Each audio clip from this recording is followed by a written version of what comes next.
هی کوان باقی نویسی عشق ادبیات یان ادبیات عشقی کسی دنویسی نج نویس سرگون بیه جهین کارلی به پیغمبر او داره ماورسه بلانسود بالا متکوه قدها بلانسود نویسا فلاکتی او جوکی ماسه من والا کریه دبیجم شربات تجی تیپک لسر لیواته یا جیر نویسیه و جنویسی سرگون بیه وکی زمان و وان کتیب نوقته کی سر ماسه من جخوره کربون اجتمان دکنه کنیوی خوشه دستو آوری نویجی سرخوش دستی خوی والا درجی من دکه او بکباری دبیجه جکره مخوره وی قده همون دی صداگره باقی ساقی قده هاوی تجی شراب دکم و دستی وی سرخوش دبم دادینم سر قده هی کرم که بلانسود دستی وی قده ها تجی نابینه دوی وی داد که او دکه دستی ویا والا سری خورد که او متنا روی من دخوینه دوی وی زواد به چاوین ویجی شل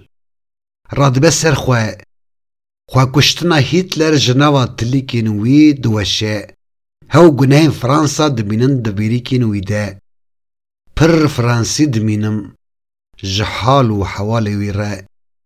اکتوبیا پاس جسیر و سفر هتروپیا هلبستان تی لیرو یای داتنه سر سنگا کتیبا خواه قرتک شراب جقده ها بلانسوت و دخواه ابسوردیا بردوش و شراب و خوارن همو کلان کائنات بخش منو بلانسوت که بلانسوت لپش خود زوره بسرخوشی که جبیر کری لسرخوشی پاز دنهره آها تو شاعری جسینور زمان خواه بهوری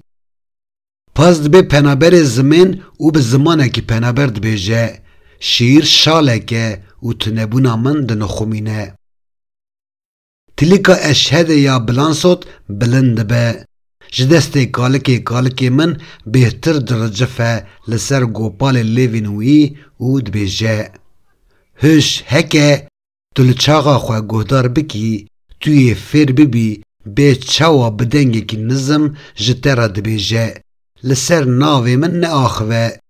لیج دیولا من بدنگ به خوا من تی بلانسوت و پاز دچن دنوا کتبین خود رازین ماسه من به رازانگه ها گردونی دنیا حشی من ده کتیه خو هاو تلیکی من شیار مانه بوین نویسی بقدینم